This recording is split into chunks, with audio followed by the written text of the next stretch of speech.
আসসালামু আলাইকুম সুপ্রিয় শিক্ষার্থীরা, আমরা কৃষি শিক্ষা প্রথম পত্রের দ্বিতীয় অধ্যায় নিয়ে আজকে কথা বলবো, যেটা শর্ট সাজেশন। আমরা জানি অলরেডি প্রথম অধ্যায় নিয়ে কথা বলেছি, যারা মিস করেছে তারা ওইটা দেখে আসো। তোমাদের জন্য দ্বিতীয় পত্রের এরকম ধারাবাহিক ক্লাস আপলোড করা আছে, যেগুলা খুবই গুরুত্বপূর্ণ। যাই হোক, আমরা শুরু করি। প্রথম আমরা জানি যে আমাদের ভূমি সম্পৃক্ত কৃষি প্রযুক্তি, অর্থাৎ ভূমি নিয়ে কাজ করে, এটা দ্বিতীয় অধ্যায়। সে অধ্যায়ে আমাদের 4টা পরিচ্ছেদ আছে। একটা হলো মাটির অম্লত্ব এবং খারত্ব, যেটা নিয়ে আমি শুরুতে কথা বলবো, অর্থাৎ মাটির অম্লত্ব এবং খারত্ব নিয়ে কথা বলবো। তো অম্লত্ব ও খারত্ব নিয়ে শুরুতে কথা বলবো, তারপরে আমরা ধারাবাহিকভাবে আগাবো। তোমরা যদি আবার প্রশ্ন খুলো, যাই দেখবা সবার আগে যে প্রশ্ন আছে সেটা হলো এরকম একটা দেওয়া থাকবে, 5.5 থেকে 8, এদিকে দেওয়া থাকবে এ, এদিকে দেওয়া থাকবে সি, এদিকে দেওয়া থাকবে বি, এরকম টাইপ প্রশ্ন পাবা। তার মানে এটা দ্বারা কি প্রমাণিত হয়? প্রমাণিত হয় হলো, এখান থেকে তুমি একটা সেট লেখো, কি প্রশ্ন আসবে, যে মাটির অম্লমান কাকে বলে, মাটির অম্লমান কাকে বলে, কনফার্ম থাকো। যদি আরেকটা আসতে পারে যে পিএইচ এর মান জানা, যদিও গতবার আসছে, তারপর আসতে পারে পিএইচ এর মান জানা জরুরি কেন। আরেকটি প্রশ্ন আসতে পারে এখন, যে এ মৃত্তিকার মাটির বৈশিষ্ট্য, বি মৃত্তিকার মাটির বৈশিষ্ট্য, সি মৃত্তিকা, এই টাইপের। তাহলে আমি একবারে একটু লিখে ফেলি যে অম্লীয় ও ক্ষারীয় মাটির বৈশিষ্ট্য, তারপরে অম্লীয় ও ক্ষারীয় মাটির কারণ এবং সংশোধন। তুমি নিশ্চিত থাকো, ইনশাল্লাহ 1000% থাকো যে এই সেট থেকে একটা প্রশ্ন আসবে। তুমি তাহলে কিভাবে অ্যান্সার করবা? অর্থাৎ যে বৈশিষ্ট্য দ্বারা মাটি অম্লীয় না ক্ষারীয় তা বোঝা যায়, তাকে মাটির অম্লমান বলে। আমরা এগুলো পারবো। পিএইচ এর মান জানা জরুরি কেন, অর্থাৎ কোন এলাকার মাটিতে কোন ফসল ভালো জন্মাবে এটা বোঝার জন্য। মানে আমি জাস্ট এক লাইন করে বলতেছি, অম্লীয় ক্ষারীয় মাটির বৈশিষ্ট্য কি মনে রাখবা। অম্লীয় মাটিতে আয়রন, অ্যালুমিনিয়াম এবং ম্যাঙ্গানিজ এগুলো বেশি থাকবে। আর ক্ষারীয় মাটিতে সোডিয়াম, পটাশিয়াম, ম্যাগনেসিয়াম বেশি থাকবে। আর উল্টো হবে, অর্থাৎ অম্লীয় মাটিতে সোডিয়াম, পটাশিয়াম, ম্যাগনেসিয়াম কম থাকবে, ক্ষারীয় মাটিতে আয়রন, অ্যালুমিনিয়াম, ম্যাঙ্গানিজ এগুলো কম থাকবে। এই তো মোটামুটি আরো অনেকগুলো পার্থক্য আছে। পিএইচ 7-এর নিচে থাকবে। তারপরে চা, এই খুবই গুরুত্বপূর্ণ, অর্থাৎ কোন মাটিতে, মানে এমসিকিউতে আসবে। আমি একসাথে বলি যে এমসিকিউতে আসবে যে কোন মাটিতে মানে সোডিয়াম থাকার কারণে বিষাক্ততা হয়, ক্ষারীয় মাটি। আবার প্রশ্ন আসবে যে ক্ষারীয় মাটিতে কি থাকার কারণে মাটিটা বিষাক্ত হয়, সোডিয়াম।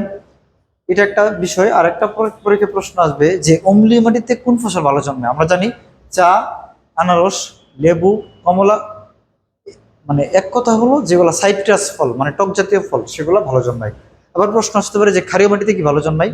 ক্ষারীয় মাটিতে যে নারিকেল, সুপারি, আখ, তাল, খেজুর এগুলো ভালো জন্মায়। তো আমরা মোটামুটি বুঝতে পারলাম যে কোন মাটির বৈশিষ্ট্য কি।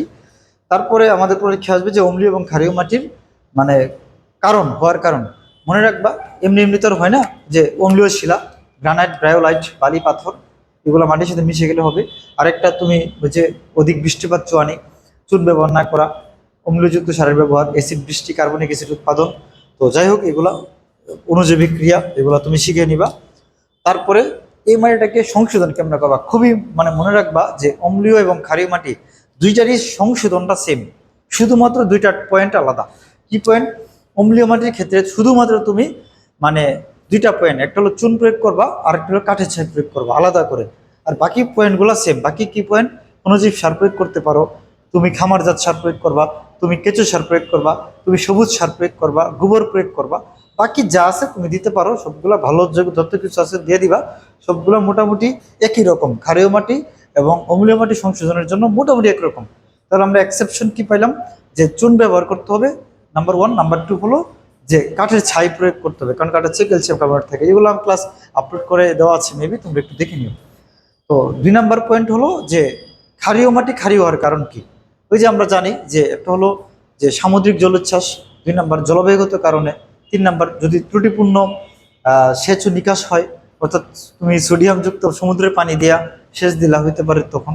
আরেকটা খুবই গুরুত্বপূর্ণ, সেটা হলো যে ক্ষারক শিলা অর্থাৎ ডোলোমাইট, চুনাপাথর, এগুলো যদি কোনো মাটির সাথে মিশে যায়, আমরা তাহলে কারণটা বুঝলাম। দেন হলো সংশোধন, এটাও সিমিলার যে তোমার অম্লীয়টার মতো, যে অম্লীয় মাটি যেভাবে সংশোধন করতে গিয়ে আমি 2টা পয়েন্ট স্পেশাল বলেছিলাম, এটার ক্ষেত্রে সেম। কি সেম? যে তুমি গন্ধক বা সালফার প্রয়োগ করবা, নাম্বার 1। নাম্বার 2 হলো তুমি চিটাগুড় প্রয়োগ করবা, আর বাকি যা আছে সব সেম। তো আশা করছি তোমরা মোটামুটি আর একটু ডিটেলসে পড়ে এগুলোর উপর একটা মানে তুমি দেখবা যে ঢাকা বোর্ড 2022-23 থেকে শুরু করে নানা বোর্ডে মোটামুটি এটার উপরে হিউজ সিকিউ প্রশ্ন আছে। তোমার কাছে যেই সাপ্লিমেন্টারি থাকুক বা যেই টেস্ট পেপারই থাকুক, যেই মানে পাঞ্জেরি হোক, নিউটন হোক, লেকচার হোক, তুমি মোটামুটি দেখবা আছে, তুমি একটু করে দেখে অ্যান্সার কিভাবে করা যায় সেটা একটু আয়ত্ত করবা। নাম্বার 2 পয়েন্টে চলে আসি, সেটা হলো যে মাটির বুনট। নাম্বার 2 কি? মাটির বুনট, অর্থাৎ দ্বিতীয় ইয়েতে চলে যাব আমরা, যে মাটির বুনটে চলে যাব। কিসে চলে যাব? মাটির বুনট। হ্যাঁ, মাটির বুনট। মাটির বুনট থেকে আসলে যদি প্রশ্ন করে মাটির বুনট বলতে কি বুঝো, বুনট কাকে বলে, এটা যে একক কোণের পারস্পরিক অনুপাত দ্বারা সৃষ্ট সূক্ষ্মতা বা স্থলতাকে মাটির বুনট বলে শিখে নেবা। মাটির বুনট অনুসারে মাটি 3 প্রকার জানি, এঁটেল, দোআঁশ, বেলে। এটা পরীক্ষা আসতে পারে। তো একটি ওই এমসিকিউর জন্য বলে রাখি, আগেরটা থেকে বললাম এটা থেকে বলি, যে খুবই গুরুত্বপূর্ণ এমসিকিউর জন্য, যে এঁটেল, দোআঁশ এবং বেলে, এঁটেল, দোআঁশ এবং বেলে, এই 3টা খুবই গুরুত্বপূর্ণ। এই 3টা থেকে কোন মাটিতে পানি ধারণ ক্ষমতা সবচেয়ে বেশি, এঁটেল। কোন মাটিতে, এরপরে কোনটা দোআঁশ, সবচেয়ে কম কোনটা বেলে। ঠিক আছে না? এটা কিন্তু তোমাকে মনে রাখতে হবে। হ্যাঁ, এবং সবচেয়ে বড় কণা হলো বেলে মাটির, তারপরে দোআঁশ, আর সবচেয়ে ছোট ছোট মসৃণ কণা হলো এঁটেল মাটির। তাহলে আমরা মানে এতটুকু বুঝলাম। যদি প্রশ্ন কিছুটা কঠিন করতে চাই, তাহলে প্রশ্ন দিতে পারে যে মাটির বুনটের গুরুত্ব, বুনটের গুরুত্ব। এছাড়া এই জায়গা থেকে প্রশ্ন হতে পারে ক্ষমার্কের জন্য, খামারজাত সার, মনে রাখো, খামারজাত সার। তারপরে খুবই গুরুত্বপূর্ণ সবুজ সার।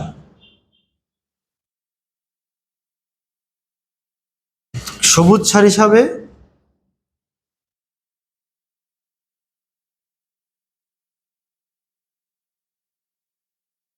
দইঞ্চা উপযোগী কেন? উপযোগী কেন? ভাই তুমি কনফার্ম থাকো, এই প্রশ্নটা একবারে 1000% কনফার্ম থাকো, যার সাথে পারে মিলাই দিয়ে দিবে। উপযোগী কেন? ওই যে শিকড়ের মধ্যে নডিউল তৈরি করে রাইজোবিয়াম নামক ব্যাকটেরিয়া সেখানে থাকে, বায়ুমণ্ডলের মুক্ত নাইট্রোজেনকে সংবন্ধন করে, যাই হোক সেজন্য এটা উপযোগী বেশি। তো এটা একটা প্রশ্ন আসতে পারে। এরপরে আরেকটা প্রশ্ন আসতে পারে, কেঁচো সার না ভার্মি কম্পোস্ট সার, আর হলো গুরুত্ব। এই জায়গা থেকে আর তেমন কোনো প্রশ্ন না, আমাদের দ্বিতীয় অধ্যায় কমপ্লিট, দ্বিতীয় পরিচ্ছেদ কমপ্লিট। এখন আমরা তৃতীয় পরিচ্ছেদে যাব।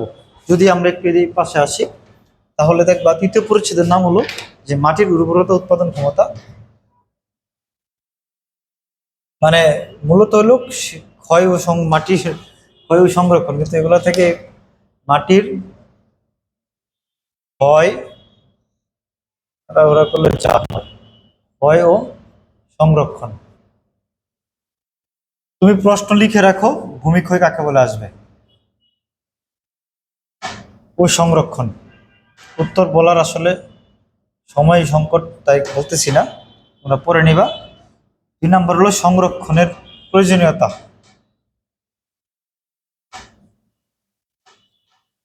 প্রয়োজনীয়তা, এই জায়গা থেকে যদি আরেকটা প্রশ্ন আসে যে সংরক্ষণের উপায়, যদি একটু তোমাদের এটা হালকা করে একটু মনে করাই দিই, যে শস্য পর্যায় অবলম্বন করে ফসল ব্যবস্থাপনা করে, তারপরে ওই যে তোমার কেঁচো সার, জৈব সার এগুলো ব্যবহার করে ফসল ব্যবস্থাপনা করে, মালচিং প্রয়োগের মাধ্যমে, লিগিউম জাতীয় শস্যের উৎপাদনের মাধ্যমে, বনায়ন সৃষ্টির মাধ্যমে, এভাবে মাটির সংযুক্তির উন্নয়নের মাধ্যমে আমরা কি করতে পারি, সংরক্ষণ করতে পারি। সবচেয়ে গুরুত্বপূর্ণ আরেকটি প্রশ্ন হলো মাটির উর্বরতা, উর্বরতা, উৎপাদন ক্ষমতা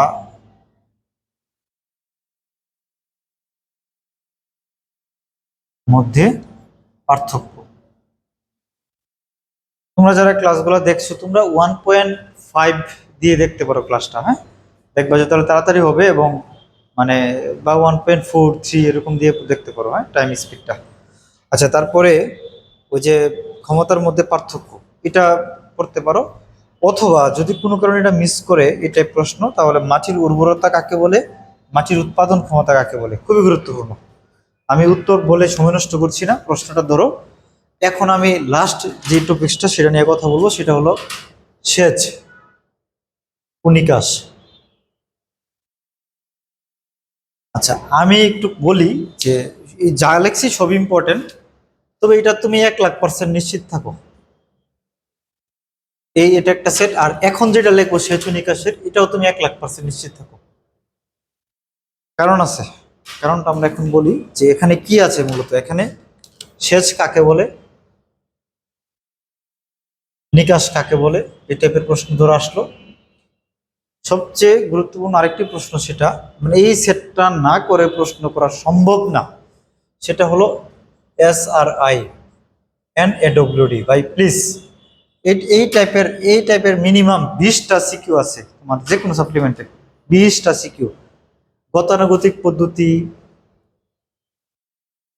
এবং এসআরআই এর মধ্যে কোনটি বেটার, এডব্লিউডি কি, এডব্লিউডির যে পাইপ বসায় টসে এগুলার বইয়ে সুন্দর করে আছে। সুযোগ থাকলে আমি এগুলার ক্লাস আপলোড করব, মানে হয়তো তোমরা পাচ্ছ না, সেজন্য আমি দুঃখিত। তো যাই হোক, এই টাইপের প্রশ্ন এখানে দেখবা তুমি ঢাকা বোর্ড 2020-19 থেকে শুরু করে যাই হোক, সাপ্লিমেন্টে তুমি এই টাইপের যতগুলো প্রশ্ন আছে তুমি উত্তরগুলো অ্যাডজাস্ট করে নিবা যে কি টাইপ প্রশ্ন আসলে কিভাবে আসবে। তবে এই টপিক্সের উপর থেকে প্রশ্ন আসবে তুমি নিশ্চিত থাকবে 1,00,000%। তাহলে আমরা মোটামুটি মানে আরেকটা প্রশ্ন যদি কঠিন করে, মানে ধরো সুপার ডুপার কঠিন করে, তাহলে আসতে পারে যে জমিতে সেচ বা নিকাশ প্রয়োজন কেন, হ্যাঁ, নিকাশ কেন প্রয়োজন। ওই যে অনেক ফসল আছে যেগুলো পানি সহ্য করতে পারে না, যেমন ডাল, গম, পেঁয়াজ, সবজি, ওই টাইপের কিছু ফসল আছে যেগুলা মানে পানি সহ্য করতে পারে না, এই কয়েক ঘন্টার মধ্যে পানি নষ্ট হয়ে যায়, এটা এর কারণে নিকাশটা মূলত প্রয়োজন। তো এই টাইপের প্রশ্ন আসতে পারে। আমরা মোটামুটি সংক্ষিপ্তভাবে এই দ্বিতীয় অধ্যায়টা শেষ করতে পেরেছি। এমসিকিউ যদি চিন্তা করো, ওই যে ভূমিক্ষয় কত প্রকার, তারপরে সেচের ভূ নিম্নস্থ সেচ, ভূগর্ভ মানে গর্ভস্থ সেচ, বা এই সেচ কত প্রকার, এই টাইপের প্রশ্ন। তারপরে ভার্মি কম্পোস্ট মানে কি, কেঁচো সার, হ্যাঁ, তারপরে সবুজ সার হিসেবে কোন ফসলটি উপযোগী, এই টাইপের কিছু প্রশ্ন তুমি দেখে যেতে পারো। আর মানে সাপ্লিমেন্ট অথবা বই থেকে তুমি প্রিভিয়াস ইয়ারের কোশ্চেনগুলো এমসিকিউ ভালো করে মনোযোগ দিয়ে পড়বা, ইনশাল্লাহ কমন পড়বে, আশা করছি কমন পড়বে। ভালো থেকো, আসসালামু আলাইকুম।